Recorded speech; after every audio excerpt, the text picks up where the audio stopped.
بارگاہ میں سلام پیش کرتے ہیں کہ جن کی مودت ہم سب پر فرض ہے، لازم ہے، سبحان کلام الہی کی روح سے۔ سارے مکرم، بات کا آغاز کچھ اس حوالے سے کرنا چاہوں گا کہ اکثر ایسا ہوتا ہے کہ جس طرح کا پیغام دیا جاتا ہے، جس طرح کی تبلیغ ہوتی ہے، ایک عام آدمی، ایک عام انسان کے ذہن میں یہ بات بیٹھ چکی ہے کہ شاید قرآن کا پیغام، اسلام کا پیغام یہ ہے کہ توحید کی تبلیغ کی جائے، رسالت کے پیغام کی تبلیغ کی جائے، بس یہ دو ہی چیزیں ہیں، اس پر قرآن کا سارا پیغام مکمل ہو جاتا ہے۔ اور دین اسلام کا پیغام بھی صرف اتنا ہے کہ اس کے دو جز ہیں، ایک بھی توحید ہے، دوسرا جز رسالت ہے۔ ویسے یہ پیغام دیا تو بہت معتبر جگہوں سے بھی جاتا ہے، جو اپنے ہاں معتبر سمجھ جاتے ہیں اور خود کو معتبر سمجھتے ہیں، اور کثرت سے یہی پیغام دیا جاتا ہے۔ لیکن میں معذرت کے ساتھ ہر جگہ عرض کرتا ہوں اپنے دوستوں میں کہ شاید ہم نے قرآن پاک کو مکمل پڑھنے میں کوتاہی کر دی ہے، اور پھر جناب رسالت مآب کی زندگی کو بھی ہم نے پوری طرح نہیں دیکھا، تو پھر ایسی الجھنیں پیدا ہو جاتی ہیں کہ پیغام کتنے حصوں میں ہے اور گواہی کتنی چیزوں کی دینی ہے، اسلام کے اندر کتنے آپ سے تقاضے رکھے گئے ہیں۔ اچھا، بعض لوگوں کا تو مطالعہ اس قدر کم ہے اور آقا کی زندگی کو وہ اس قدر مختصر دیکھتے ہیں کہ پہلے تو وہ حضور کی تعلیمات کو اس کا آغاز ہی تب کرتے ہیں جب آقا کی ظاہری عمر مبارک 40 سال کو پہنچتی ہے۔ کہتے ہیں کہ جی جب اعلان نبوت ہوا 40 سال کی ایج میں، تو اس کے بعد آقا کی زندگی کو ہم نے فالو کرنا ہے۔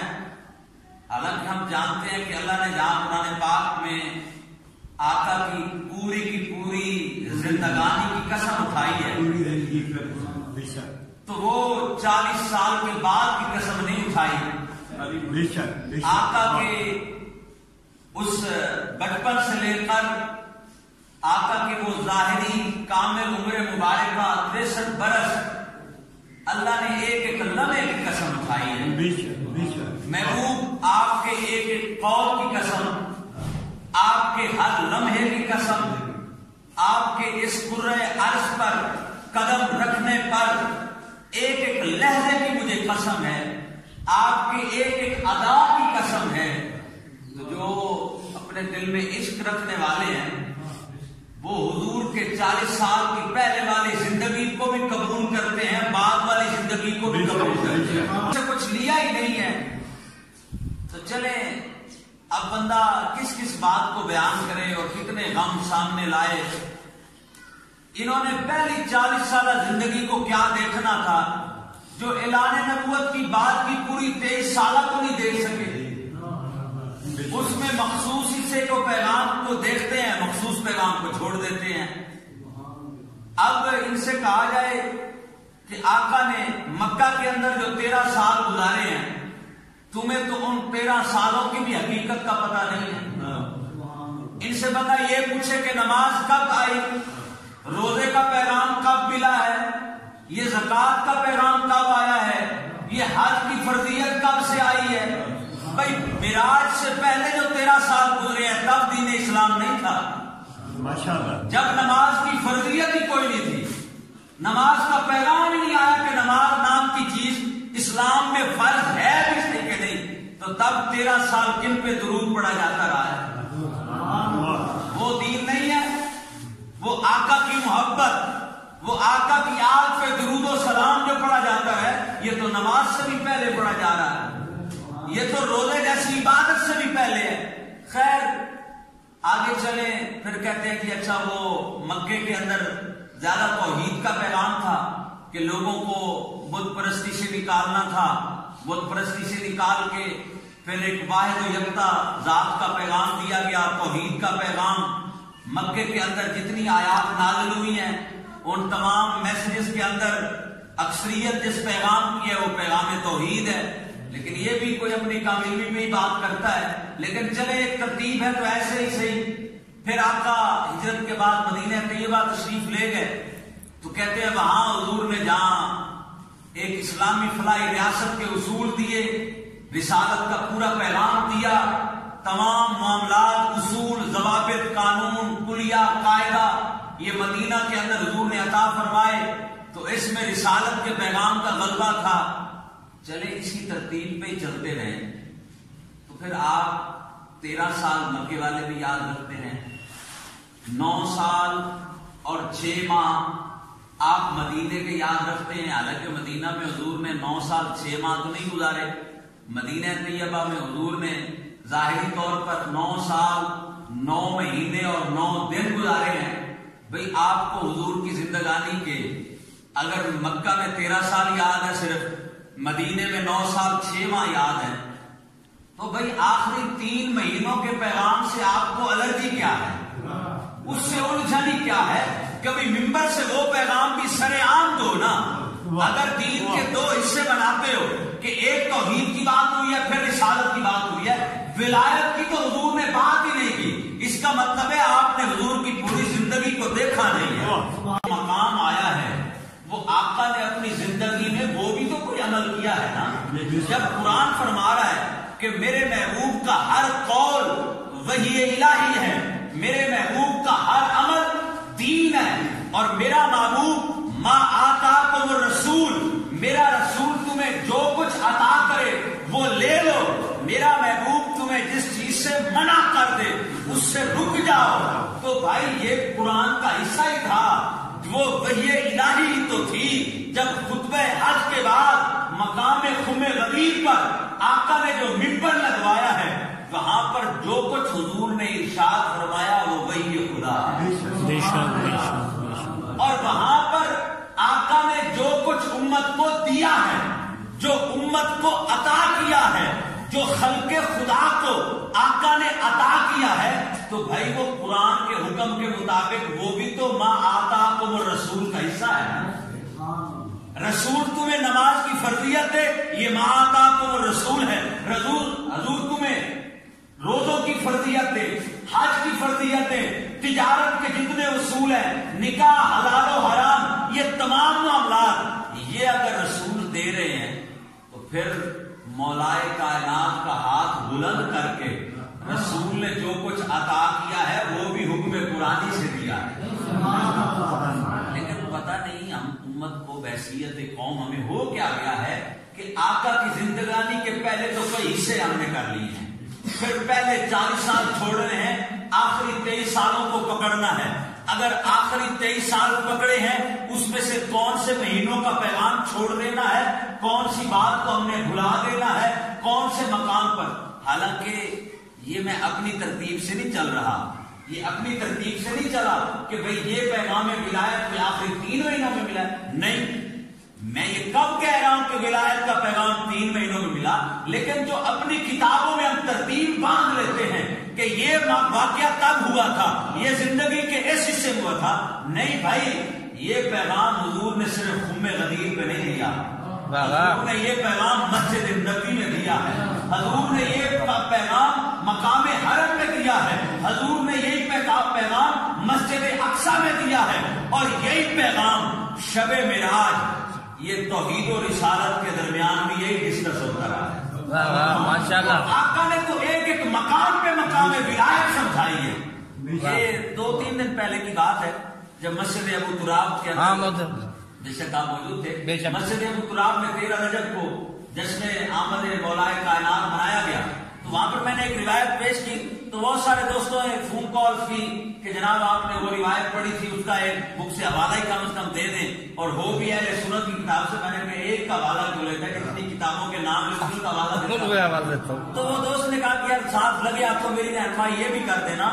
کہ کیا ضروری ہے کہ اب محراب و ممبر سے جیسے آپ سوال کی نوعیت ذرا دیکھیے گا، پھر تو جواب لینے کا مزہ آئے گا نا. بندے کو سوال کی نوعیت کی اہمیت کا پتہ ہی نہ ہو تو پھر جواب کے اندر تو کوئی اہمیت باقی نہیں. کہتا کہ سر یہ ضروری ہے کہ محراب و منبر سے توحید کا پیغام تو ہو، محراب و منبر سے اب رسالت کا پیغام تو ہو، کیا مقام علی کا پیغام یہ بھی منبر سے دینا بہت ضروری ہے؟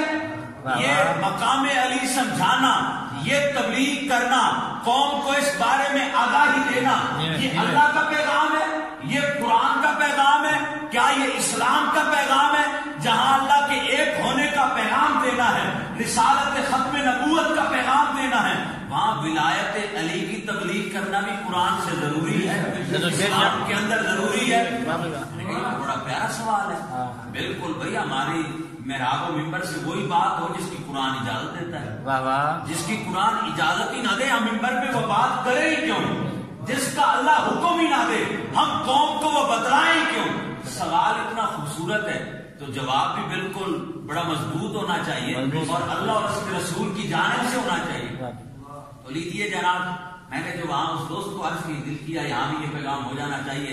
آقا کی آمد کے حوالے سے محفل بات ہے، آقا کا پیغام ہونا چاہیے. تو میں نے عرض کی دوست یار آپ اپنے کتب خانے میں جائیں، وہاں سے اپنے مسلک کی کتاب اٹھائیں، کتاب کا نام بتاتا ہوں، حدیث کا نمبر بتاتا ہوں، رائٹر کا نام بتاتا ہوں، پھر دیکھنا پڑھنا اسٹڈی کرنا اور آسان ہو جائے گا. آپ کتاب اٹھائیں الموجم الکبیر، الموجم الکبیر. اہل سنت کے اندر، دیوبند کے اندر، جتنے بھی پاکستان میں یہ مسالک بنے ہیں اور انہوں نے اپنے ادارے بنائے ہیں، ہر شخص یہ کوشش کر رہا ہے کہ شاید ہم اپنے مدارس سے اسلام کی خدمت کرنا چاہتے ہیں، اسلام کا پیغام. تو بالکل آپ کو یہ حق حاصل ہے، آپ پیغام دیں، لیکن جو کچھ آپ کے پہلے والے لکھ کے بیٹھے ہیں وہی پیغام دینا. یہ گزرتے حالات کے ساتھ کتابیں تبدیل تو نہ کرے نا، اپنی تحریموں سے تو انحراف نہ کرے. جو کچھ لکھ چکے ہو کم از کم اسی کو تسلیم کر لو.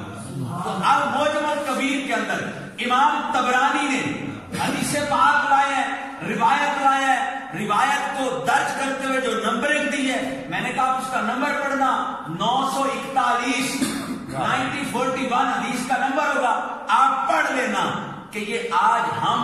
مولا کے چاہنے والے، مولائی، یہ پانچ تن سے پیار کرنے والے، یہ پانچ تن سے محبت رکھنے والے، کیا یہ پیغام صرف ہم ہی دے رہے ہیں یا ہمیں یہ پہلے حکم ہوا ہے کہ یہ پیغام ہر جگہ دینا ہے؟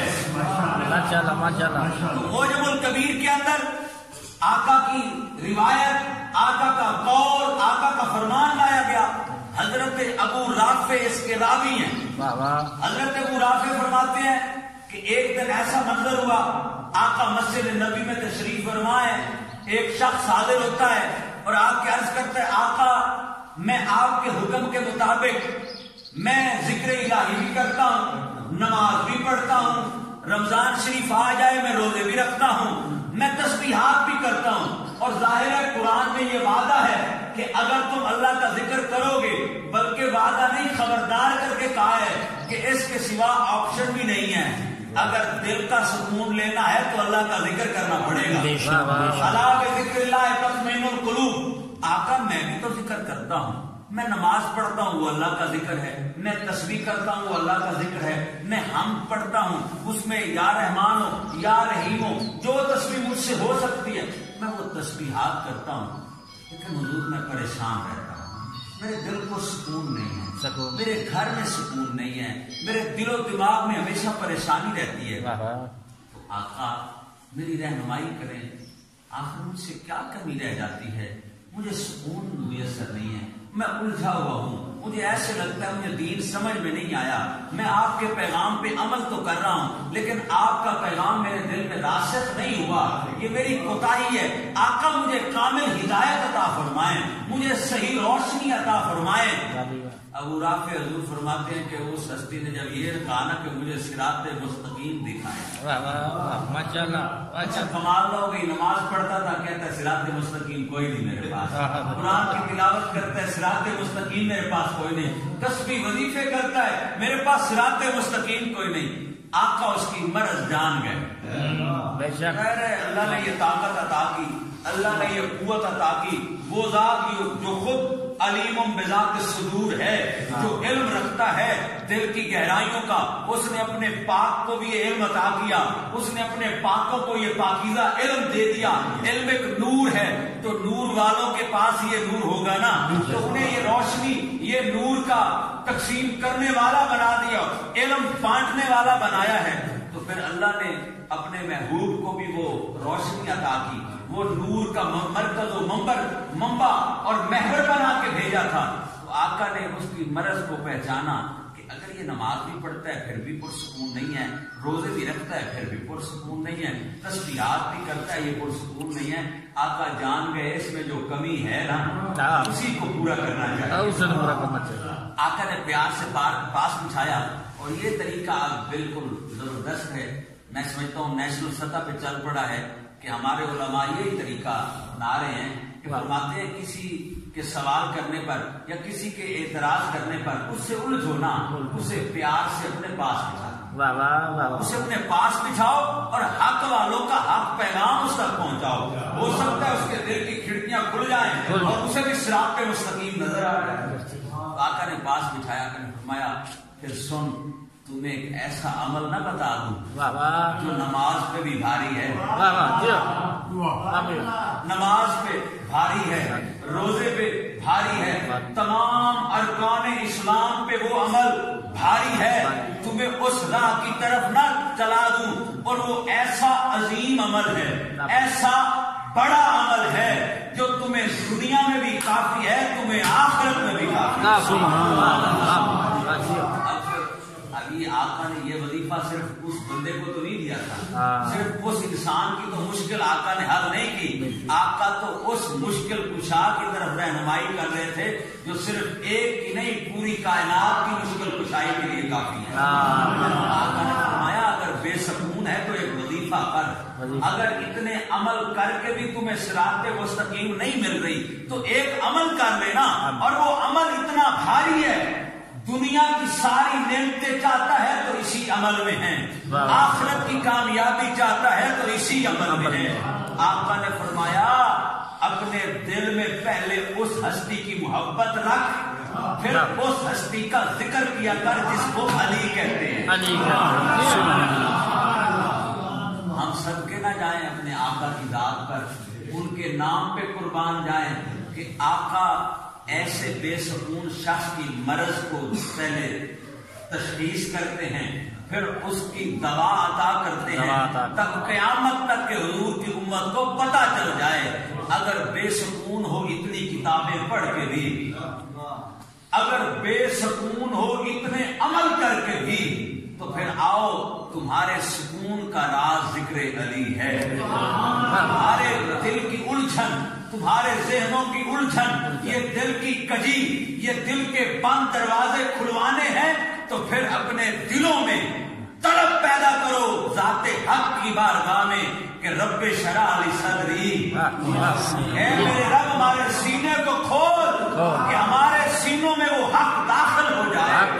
وہ محبت اہل بیت داخل ہو جائے، ہمارے دلوں میں عشق علی داخل ہو جائے، وہ علم علی داخل ہو جائے، وہ معرفت علی داخل ہو جائے، پھر وہ ایسا ذکر ہے، وہ ایسا علم ہے، وہ ایسی روشنی ہے جو دنیا میں بھی کافی ہے اور آخرت میں بھی۔ کیا کہنے ان پاکوں کی۔ رات کانفرنس تھی تو ایک بہت بڑے عالم دین سید ماجد المحبوب شاہ صاحب گجرانوالہ سے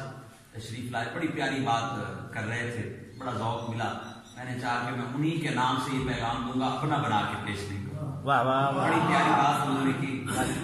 مجھ سے پہلے یقیناً میرے بیان کرنے سے پہلے آپ سن چکے ہوں گے، لیکن جس محبت سے آپ سننے کے عادی ہیں، آپ سنتے ہیں، میں سنا کے آپ سے سننے والا مزہ لوں گا ماشاءاللہ ماشاءاللہ۔ میں اس نیت سے آپ کے سامنے یہ سوچ کے قطعاً نہیں بیان کر رہا کہ مجھ سے پہلے آپ نے سنا نہیں ہوگا، لیکن میں چاہتا ہوں جس ذوق سے آپ سنتے ہیں، جب میں سناؤں گا تو آپ کے سننے کا مزہ میں لیں گا۔ تو وہ عالم دین فرما رہے تھے کہ جب مولا کی نور کا ظہور ہوا، آپ کی آمد ہوئی، تو فرماتے ہیں یہ کمال کا منظر تھا کہ وہ نور جس شکم میں امانت رکھا گیا، وہ نور جس شکم اطہر میں امانت رکھا گیا، اس ہستی کا اعتماد دیکھیں، اس ہستی کا کانفیڈنس دیکھیں، اس ہستی کی بہادری دیکھیں۔ ظاہر ہے کسی عام نور کی امین تو تھی نہیں، وہ نور جب اس شکم میں آیا تو معرفت تو مل ہی گئی نا، وہ ساری قوتیں طاقتیں اس شکم مادر میں، جب وہ نور آیا تو اس نور کی وارثہ، اس نور کی امین ہستی کو یہ ساری قوتیں مل گئی، ساری طاقتیں مل گئی، اتنی دانائیاں، اتنا علم، اتنی حکمت، اتنا حوصلہ، اتنی بہادری مل گئی کہ ایک ایک بات کی واقفیت ہو گئی۔ وہ فرمانے لگے کہ جب دیوار کعبہ شق ہوئی نا، دیوار پھٹنے لگی۔ یہ عام آدمی کے لیے، میں عام آدمی کی بات کرنے لگا ہوں، عام آدمی کے لیے خوفناک منظر ہوتا ہے، کسی کی عمارت، کسی کے گھر کی بلڈنگ اچانک پھٹ جائے، اور پھٹنا اتنا بھی نہ ہو کہ جس میں ایک انگلی داخل کرنی ہو، پھٹے بھی اتنا جس سے بندے کی گزرگاہ بھی ہو سکے۔ اب ایک عمارت اس قدر پھٹ گئی، اس کی دیوار اتنی شق ہو گئی، تو بھائی عام آدمی خوف زدہ ہوگا، خوف کے مارے اس کے قدم آگے نہیں جاتے، پیچھے جاتے۔ میں ایک عام سا بزدل آدمی ہوں نا، میں آپ کو اپنی مثال دے دیتا ہوں کہ میرے جیسا آدمی جب گھبرا جائے گا، حضور جب ڈر جائے گا، عالیجا اس کے قدم آگے نہیں جائیں گے، پیچھے آئیں گے۔ تو اب ایک عام آدمی گھبرائے تو پیچھے پلٹتا ہے، اور اسے خطرہ ہوتا ہے کہ اگر دیوار پھٹی ہے تو اب چھت بھی گرے گی۔ دیوار اس قدر اتنا بڑا شگاف پڑ گیا ہے، دیوار اتنی زیادہ پھٹ گئی ہے تو چھت تو میرے سر کے اوپر آئے گی، اب پتہ نہیں آگے جاؤں، پیچھے جاؤں، دائیں کی طرف بھاگوں، بائیں بھاگوں، لیکن پناہ ملنے والی نہیں ہے۔ پیچھے بھی پلٹتا ہوں تو کیا محفوظ تو نہیں رہوں گا اگر چھت ہی گر گئی۔ لیکن جن کے شکم اطہر میں یہ نور علی تھا، وہ نہیں گھبرائے، جتنا مرضی بڑا شگاف پڑ گیا، مادر حیدر گھبرائی نہیں ہے۔ یہ خوف نہیں آیا کہ اب کعبے کی چھت بھی تو گر سکتی ہے، کیونکہ انہیں پتا تھا یہ جتنا اہتمام ہو رہا ہے، یہ جتنا بھی اہتمام ہو رہا ہے، یہ تو آنے والی ہستی کے استقبال میں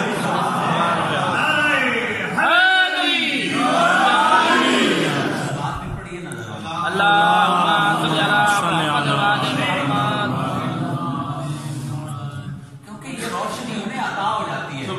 اب میں ان کا پیغام دینے کے بعد جو خود ایک بات سمجھا ہوں، میں ضمن ایک عرض کرتا ہوں کہ جب حضرت آدم نے وہ 5 نور دیکھے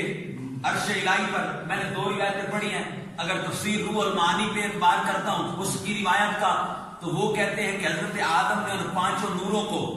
قیام، رکوع، سجود کی حالت میں دیکھا۔ دوسری روایت اہل سنت ہی کی کتب پہ ابھی چل رہا ہوں، انہیں پہ اعتماد کر رہا ہوں ابھی، تو اس پہ جاتا ہوں تو پھر ایک روایت یہ بھی ملتی ہے کہ حضرت آدم نے ان نوری ہستیوں کی زیارت کی، اور پھر ان کی زیارت کی ان کے اسماء مبارکہ کی، جب جنت میں درختوں کے پتوں پر ان کے نام لکھے دیکھے۔ دونوں روایتیں ہمارے سر آنکھوں پر، لیکن اگر پہلی روایت کو دیکھوں کہ جب حضرت آدم نے ان نوروں کی زیارت کی، تو میں نے جب روایت عالی جناب پوری پڑھی ہے، اس میں آگے میں حیران ہوا کہ حضرت آدم نے زیارت کی ان 5 نوروں کی، حالت قیام میں، حالت رکوع میں، حالت سجود میں، تو آگے رب سے کلام بھی کرنے لگے۔ میں حیران تھا کہ ابھی تو ان کا جسم بدھ تھا، وہ مٹی کا ایک ڈھانچہ، اور وہ 60 گز کا اتنا بڑا جسم بنایا گیا حضرت آدم کا، تو ابھی تو وہ اس مرحلے میں تھے، ابھی روح داخلی ہوئی ہے۔ آپ کی یقیناً پوری توجہ ہے، ابھی روح داخلی ہوئی ہے، تو ابھی پڑھنے پڑھانے کا مرحلہ تو گزرا نہیں ہے، اب درس تو لیا نہیں ہے۔ پھر یہ کیا ماجرا کہ روایت کے اندر ہے کہ حضرت آدم آگے سے سوال بھی کرنے لگے، اپنے رب کی بارگاہ میں عرض کرتے ہیں، اے رب العالمین، میں نے تو لوح محفوظ سے ابھی دیکھ لیا ہے، لوح محفوظ میں نے دیکھا ہے کہ وہاں تو یہ تحریر درج ہے کہ تمام انسانوں میں سے پہلا میں ہوں. تمام انسانوں میں تو نے پہلا انسان مجھے کو بنایا ہے. اگر لوح محفوظ کی تحریر بالکل ٹھیک کہہ رہی ہے پہلا میں ہی ہوں تو یہ کون ہے جو مجھ سے بھی پہلے ہے؟ پھر یہ کون ہے؟ اچھا میں ساتھ ساتھ روایت پڑھ کے باتوں کی تھی تو میں خوش بھی ہو رہا تھا لیکن حیرانگی بھی تھوڑی سی تھی کہ یہ اصل ماجرا کیا ہے, معاملہ کیا ہے کہ حضرت آدم کے پاس یہ نالج فوری کہاں سے آ گیا کہ ابھی تو ان کے جسم میں روح آئی ہے, پھر ابھی انہوں نے سر اٹھایا ہے, ابھی یہ نور دیکھے ہیں, پھر یہ علم تعلیم معاملہ میں پہلا ہوں مجھ سے پہلے کسی کو نہیں ہونا چاہیے, یہ روشنی کہاں سے آ گئی؟ تو پھر تبھی پتہ چل گیا کہ جب وہ خاص نور کسی کے پاس امانت رکھنا ہو نا, جب وہ روشنی کسی سے گزارنی ہو, چلو یوں سمجھ لیں, جب وہ علم کی روشنی وہ مجسم نور کی روشنی اس کی کسی سے خوشبو ہی گزر جائے تو ان کے پاس اتنا علم تو آ ہی جاتا ہے نا. وہ روشنی کی کرن جن پہ پڑ جائے اتنا علم تو انہیں بغیر سیکھے پڑھے ہی آ جاتا ہے. تو حضرت آدم ان نوروں کے امین ٹھہرے کہ انہی کے ایک مادی اعتبار سے انہی کی نسل میں حضرت ابراہیم نے آنا تھا, پھر حضرت ابراہیم سے حضرت اسماعیل نے ایک بشری انسانی تقاضوں کے مطابق اگر ان کی اولاد بن کے آنا ہے, مگر آقا فرما رہے ہیں کہ ہم ان کی اولاد نہیں, صرف اولاد کے اعتبار سے نہ سمجھو, ہمارا نور تو بس ان کی پشت میں امانت رکھا گیا ہے.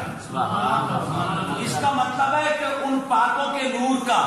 ان کو جسٹ ایک بشر کے سمجھنے کے اعتبار سے ایک امین ہی بنایا ہے. تو ان کے نور کا امین بننے کی اتنی برکت ہے کہ بندے کو اتنا علم آ جاتا ہے کہ پھر حضرت آدم رب کی بارگاہ میں سوال و جواب شروع کر دیتے ہیں, جب میں پہلا ہوں تو مجھ سے پہلے یہ 5 کون ہیں؟ پھر رب ذوالجلال نے فرمایا ہاں ٹھیک تو نے صحیح پڑھا لیکن غور سے تو پڑھ ذرا آدم. میں نے کہا کہ جن کی حقیقت میں نے مٹی ہونا بنایا ہے, جن کی حقیقت مٹی ہے, جس انسان کو میں نے محض مٹی سے بنایا ہے ان کے اظہار میں پہلا اظہار تیرا ہو. میں ایک بڑا احتیاط کا جملہ لایا, اظہار کی بات کی ہے میں نے کہ جن کا زمین پر پہلے اظہار کرنا ہے میں نے, تو اظہار میں پہلا تو ہی ہے. اور آدم تیری حقیقت تو بشر ہونا ہے نا, تجھے مٹی سے بنایا ہے اور تیری حقیقت تو مٹی ہونا ہے, تو اس اعتبار سے لوح محفوظ کی تحریر بالکل ٹھیک ہے کہ جن کو محض جن کی حقیقت مٹی ہونا رکھا ہے تو ان میں یہ بات ٹھیک ہے تو پہلا ہے, لیکن جن کی زیارت تو کر رہا ہے ان کی حقیقت مٹی ہونا تو نہیں ہے, ان کی حقیقت تو نور الہی ہے. تو وہ تو نور ہے اس لیے وہ تجھ سے بھی پہلے سے ہے. پہلے تو حضرت آدم مطمئن ہو گئے کہ بالکل بھی اب خاکیوں کا نوریوں سے تو کوئی مقابلہ نہیں. تو کاش یہ اولاد آدم آج اسی بات کو سمجھ جائے کہ آج اگر بشریوں کا نور خاکیوں کا مقابلہ ان سے کرنا ہے جن کی حقیقت نور ہے تو پھر سوچ تو لیں, اس بات کا انکار باپ نہیں کر رہا, آج اولاد کو کیا ہو گیا.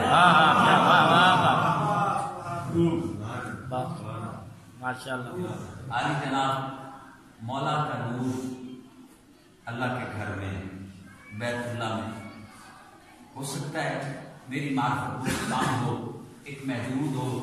میں آپ کے سامنے بیان کروں, بعد میں آپ میرے علم میں اور اضافہ کریں کہ سر اس سے آگے بھی ذرا چلیں, ماشاءاللہ ان کی روشنی آگے بھی بہت ہے. تو میں ویسے پیار سے سوچ رہا ہوں کہ میرے جیسے جتنے عام سادہ دوست ہیں, سادہ آدمی ہیں, انہیں اس بات پہ غور تو کرنی چاہیے کہ کم از کم وہ مولا کی آمد پہ ہی غور کر لیں, حقیقت کھل جائے گی. مولا علی کی آمد پہ ہی غور کر لی جائے, ان کے نور کا ظہور جہاں سے ہوا ہے, مولا کی آمد دیکھ لیں, مولا کی شہادت دیکھ لیں, بات کھل جائے گی. وہ نور جو خدا کے گھر سے چلا ہے, میں سمجھنے والوں میں بات کر رہا ہوں, معرفت رکھنے والوں میں ایک جملہ دہرا ہی آپ پہلے سے جانتے ہیں بھائی جس نور کی روشنی، جس نور کی کرن بیت اللہ سے چلی ہے، اللہ کے گھر سے جس کی نور کی کرن کی روح کا پھیلنے کا آغاز کہاں سے ہوا؟ اللہ کے گھر سے۔ اس نور کا ظہور کہاں سے ہوا؟ خانہ کعبہ سے۔ اور ظاہری طور پر، اور خدا میرے علی کی اتنی زندگی نہ سمجھ لینا، ان کی عمر کا حساب کہیں یہیں سے نہ لگا لینا کہ ان کی عمر کتابوں میں پڑھ کے دیکھ لیں 63 برس 62 برس، نہیں، یوں تمہیں علی کی حقیقت سمجھ میں نہیں آئے گی۔ لیکن پھر بھی ان کا ظاہر میں آنا دیکھو، ان کا ظاہر میں جانا دیکھو۔ جو نور خدا کے گھر سے چلا وہ پورے جہان کو روشن کرتا ہوا، تمام عالمین کو منور کرتا ہوا۔ جب وہ نور اس کا ظاہری پڑتا ہوا، آیا بھی وہ نور خدا کے گھر میں، اور جب عام دیکھنے والوں کی آنکھوں سے چھپا ہے تو وہ چھپا بھی خدا کے گھر میں۔ نعرہ تکبیر، اللہ اکبر، نعرہ رسالت، یا رسول اللہ، نعرہ حیدری، آواز بلند تر صلوات۔ اللہم صلی علی محمد وعلی محمد۔ ماشاءاللہ، اتنی بڑی خوبصورت علمی شخصیت تشریف لائے ہیں کہ میں نے خود ان کو جب جب سنا ہے تو الفاظ کی ترتیب کا صحیح پتہ چلا۔ ان پاکوں کی بارگاہ میں یوں خوبصورتی سے اللہ نے عقیدت پیش کرتے ہیں۔ میں اگر جتنا بھی کہوں نا کہ میں ان کی بارگاہ میں بڑا محتاط الفاظ سے بول رہا ہوں، لیکن مجھ سے بھی زیادہ احتیاط حضرت کی ہوتی ہے، کمال کی خوبصورت۔ میں عرض کر رہا تھا کہ اس نور کا آنا دیکھ لو، اس نور کا ظاہری طور پر جب پورے عالم کو روشن کر دیا تو عام آنکھوں سے اوجل ہونا دیکھ لو، تمہیں نور علی کی کسی حد تک تو خبر ہو ہی جائے گی نا۔ یہ میں بھی نہیں تمہیں دعا دے سکتا، کیونکہ جس بات کا مجھے پتا ہے کہ تم کامل طور پہ نور علی کو سمجھ جاؤ گے، جو ہے ہی ناممکن، میں نہ ایسی دعا دے پا سکتا ہوں، نہ میں ایسی خوشخبری تمہیں دے سکتا ہوں، لیکن اظہار کر رہا ہوں، میں اقرار کر رہا ہوں بھائی کسی حد تک تو ان کی خبر ہو ہی سکتی ہے نا، کم از کم ان کا آنا دیکھ لو، ان کا جانا دیکھ لو۔ عالی جناب حضرت کا تو اتنا مطالعہ ہے کہ جن اداروں سے میں پڑھ کے آیا ہوں ان لائبریریوں میں جتنی کتب پڑھی حضرت کی نظر سے گزری ہیں، تو الموجم الکبیر کے اندر امام طبرانی نے جو حدیث پاک پہلے 1941 بیان کی، اب 1943 بیان کرتا ہوں، 943 روایت ہیں، یہ بھی حضرت ابو رافع سے ہے اور بڑی کمال کی بڑی پیاری روایت ہے۔ جب بھی ہم محبت کی بات کرتے ہیں نا حضرت، میں اگر جو ٹائم دیا گیا تھا، ماشاءاللہ پڑھیں جی، پڑھیں بسم اللہ، میں روایت کی طرف آنا چاہوں گا کہ جب بھی ہم محبت کی بات کرتے ہیں کہ آؤ مل بیٹھ کے اس گھر کو سمجھتے ہیں، ان کی معرفت لیتے ہیں، الگ ہو کے مجھے کام سمجھ آئے میں حضرت سے سمجھوں، پھر میں آپ کے پاس بار بار آؤں، آپ میرے پاس بیٹھیں، یہ علم کا تبادلہ ہو سکتا ہے، یہ محبت کی راہ فضا قائم ہو اور ہم اس گھر کے پوری معنی میں ایک نوکر بن سکیں، کوشش تو کرنی چاہیے۔ اچھا، جب بھی ایسی بات کرتے تو خلاف اتحاد باتیں بھی اٹھنی شروع ہو جاتی ہیں، وہ محبت کی فضا کو ختم کرنے کی بھی آوازیں آتی ہیں، تو یار اگر آپ مسلمان قوم تک ہم پہنچائیں، ایک کوشش ہی ہے، ایک کاوش ہی ہے، تو چلے اس پیغام کو سنیں۔ یہ ہم علماء کی بات تو ہے نہیں، یہ آقا کے در سے جو خیرات ملی ہے، آقا کا کلام ہے جو آپ تک پہنچانے کی کوشش کر رہے ہیں، جن کا کلمہ پڑا ہے انہی کی بات کو لے کے آپ راہ محبت اختیار کر لیں۔ اب ہمارے آقا کیا فرما رہے ہیں؟ فرمایا اے علی، ہم آپ کے ماننے والوں کو بتاتے ہیں کہ قیامت کے دن جنت میں داخل ہونے کی پتہ ہے ہماری ترتیب کیا ہوگی؟ جنت میں جب داخل ہونا ہے تو دخول جنت کی ترتیب کیا ہے؟ اب یہ روایت مسند امام احمد بن حنبل میں بھی ہے اور امام نسائی نے بھی اسے کوٹ کیا تھا خصائص علی کے اندر، لیکن جو الفاظ الموجم الکبیر کے اندر آئے ہیں میں ان لفظوں کو بیان کرتا ہوں، اور اس سے زیادہ حسن کے الفاظ پر دوسری روایت دوسرے راوی سے بھی ملتے ہیں۔ تو الموجم الکبیر میں جو امام طبرانی کو جو الفاظ مبارکہ ملے ہیں آقا کا پیغام ملا اور آج 14 صدیاں بعد بھی ہم اس پیغام کو نشر کر رہے ہیں. تو آقا فرمایا علی یہ اپنے ماننے والوں تک اس پیغام کو آگے ہم نے پہنچانا ہے کہ دخول جنت میں ہماری داخل ہونے کی ترتیب کیا ہوگی. حضرت آج ہر بندہ پریشان ہے کہ یار عمل بھی بہت کر رہے ہیں, نمازیں بھی رج کے پڑھ رہے ہیں, پابندی اوقات کرتے ہیں, روزے دار بھی ہمیں اتنی تسمیہ وظیفے, لیکن دل میں نا پھر ایک کھٹک رہتی ہے کہ پتہ نہیں اللہ ہمارے ساتھ کیا معاملہ کرے گا, پتہ نہیں بخشے جاتے ہیں کہ نہیں, جنت ملتی بھی ہے کہ نہیں, عمل بھی کر رہے ہیں مگر دل پریشان ہے. چلے حضور اگر یہ بات ہے خوف خدا کی بنیاد پر, تقوی کی بنیاد پر, پھر تو یہ ہونا چاہیے کہ خوف خدا خشیت الہی تو یہی تقاضا کرتے ہیں کہ اپنے عمل پہ کبھی مان نہ کرو. جتنے مرضی حضور عمل کر لو لیکن اپنے عمل پہ تفاخر نہیں, فخر نہیں کر سکتے. ہو سکتا ہے تمہارا عمل اس بارگاہ میں مقبول ہی نہ ہو, اس بارگاہ کے تقاضے ہم سمجھ ہی نہیں سکتے, لیکن پھر بھی قرآن نے کہا تو ہے نا کہ یہ اچھے اعمال ہیں, اگر تم کرو گے تمہیں انعام تو دینا ہے, لیکن قبول ہوں گے تو انعام ملنا ہے نا. عالی جناب مبارک کو ہمیں کہ ہمارا عمل بھی کیسے وہ قبول کرتے ہیں, یہ ان کی رحمت ہے, ان کی عنایت ہے, لیکن ماں محبت پہ جو اجر ہے نا, جو محبت پہ اجر ہے وہ سماعت کریں کہ آپ کی ذرا وہاں جنت میں ترتیب کیا لگنی ہے وہ سماعت کر لیں. مایا علی سب سے آگے ہم ہوں گے, سب سے آگے ہم ہوں گے,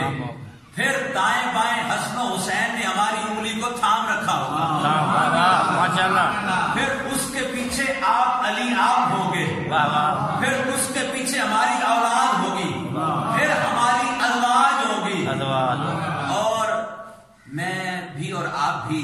جس شخص نے حضور انصاف کیا ہو نا, جس شخص نے جھوٹ سے کام نہ لیا ہو, سچائی کی راہ کو اپنایا ہو, دل کرتا ہے ہزاروں سال بعد بھی بندہ اس کو سلام پیش کرے کہ یار اس نے سچ کو منوان لکھ دیا. چاہتا تو الفاظ کو حذف بھی کر سکتا تھا, ریز کرنے میں کیا تھا, الفاظ مٹ جاتے ہیں, قومیں اپنے پیغام مٹا دیتی ہیں. عیسائیوں نے یہی تو کیا تھا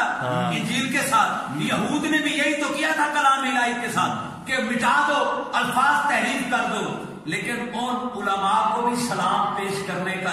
دل کرتا ہے جنہوں نے قرآن تو قرآن رہا, آقا کے فرمان کو بھی نہیں بدلا, اور صدیاں گزرنے بعد پیغام کو اسی سچائی سے پہنچاتے رہے, اور یہ بھی خطرہ نہ کیا کہ میں تو کسی اور صف کا عالم ہوں, میں تو کسی اور مسجد میں خطابت کرتا ہوں, لیکن چاہتا تو اگر وہ عربی میں لفظ کسی اور کے بارے میں آ رہے تھے اور اپنے اوپر وہ لفظ فٹ بھی نہیں ہوتے تھے, جو اپنی جماعت کا نام تھا وہ نام تو حدیث میں نہیں تھا, جو اپنی تنظیم کا نام تھا وہ نام بھی نہیں آیا, اپنی تحریک کا نام بھی نہیں, اپنی تنظیم کا نام بھی نہیں, اپنے مسلک کا بھی نام نہیں, تو پھر تو سلام بنتا ہے اس عالم کو کہ جو حضور کے الفاظ سے وہی درج کر دی. تو پھر فرمایا یہ اولاد, پھر ہماری ازواج, اور پھر فرمایا پتہ ہے پھر پیچھے کون ہوں گے, شیعہ و نام, پیچھے ہمارے شیعہ ہوں گے. اچھا جب میں نے حضور المعجم الکبیر میں روایت دیکھی, میں نے نا اینک مجھے لگی نہیں ہے کہ میری نظر کمزور ہو, پھر بھی میں نے آ کے پھاڑ پھاڑ کے دیکھا کہ آقا کے الفاظ مبارکہ یہی ہے کہ پیچھے ہمارے شیعہ ہوں گے. تو آقا نے یہ لفظ بولے ہیں, تو اب اس کا میں سرائکی میں ترجمہ کروں کہیں سے بچ جاؤں, میں پنجابی میں ترجمہ کر لوں میں بچ جاؤں, میں اردو میں اس کے 8-10 معنی, جیسے ہم کہتے ہیں کہ لفظ مولا کے 27 مینز ہیں, 27 معنی لفظ مولا کے, تو یہاں بھی یار کوئی معنی اور مل جائے, میرا مسلک تو ہاتھ سے جاتا ہے. تو بھائی تمہیں کہا کس نے تھا تو فرقوں میں پڑھ, جب قرآن نے منع کیا تھا تو فرقے کی بات نہ کر, تو کہ میں بھی اسی صف میں شامل ہو کے میں بھی مومن بننا چاہتا ہوں. فرقہ نہ کھیلتا, فرقہ کھیلنے میں تو مشکل پڑ گئی, ان کا غلام بن جانے میں تو مشکل نہیں تھی نا, ان کے لشکر میں آنے میں تو کوئی تفریق نہیں تھی. بھائی ان کے لشکر میں کوئی کہیں سے آ جائے, کوئی اس گھر سے آیا, کوئی اس گھر سے آیا, کوئی اس قبیلے سے آیا, کوئی اس گاؤں سے آیا. ہاں جب تم چلے ہو تب قبیلے مختلف تھے. ایسے ہے نا, جب تم گھر سے نکلتے ہو تمہاری پہچان اور ہوتی ہے, تمہاری قوم نسب اور ہوتے ہیں, تمہارے قبیلے اور ہوتے ہیں. جب درے پنج تن پہ آتے ہو پھر تمہاری پہچان ایک ہی ہوتی ہے, پھر تم صرف مومن کہلاتے ہو, پھر صرف مومن ہو. لیکن آقا نے جو فرمایا کہ جب ہم جنت میں داخل ہوں گے, آپ کے جناب آقا مصطفیٰ ہیں, پھر جناب علی مرتضیٰ ہیں, پھر دائیں بائیں مولا حسن و حسین جناب حسین کریمین ہیں, پھر سید ہزارہ پاک ہیں, پھر آقا کی آگے اولاد ہے, پھر ازواج ہیں. پھر جب کہا کہ پھر پیچھے ہمارے ماننے والے جن کے لیے عربی میں لفظ شیعہ آیا ہے, پھر پیچھے ہمارے شیعہ آ رہے ہیں. تو بھائی تم اردو میں اپنے مطلب کا معنی نکال لے. میرا دل کرتا تھا کہ آقا کی اس حدیث کو جو المعجم الکبیر اہل سنت کی کتاب میں درج ہے, جو مسند امام احمد بن حنبل اہل سنت کی کتاب میں درج ہے, جو خصائص علی امام نسائی کی لکھی ہوئی کتاب میں جو حدیث درج ہے, بھائی تو اس کا مطلب ترجمہ اپنے بیان اعتبار سے کر,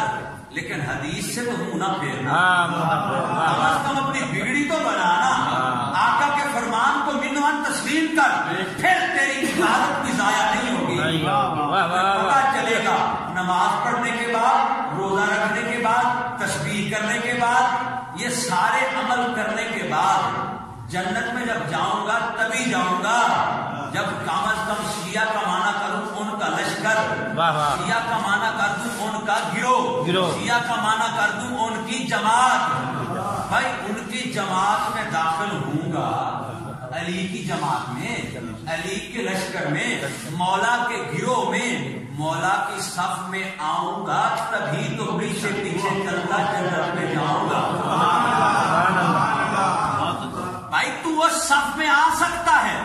جس میں آگے مصطفیٰ ہے,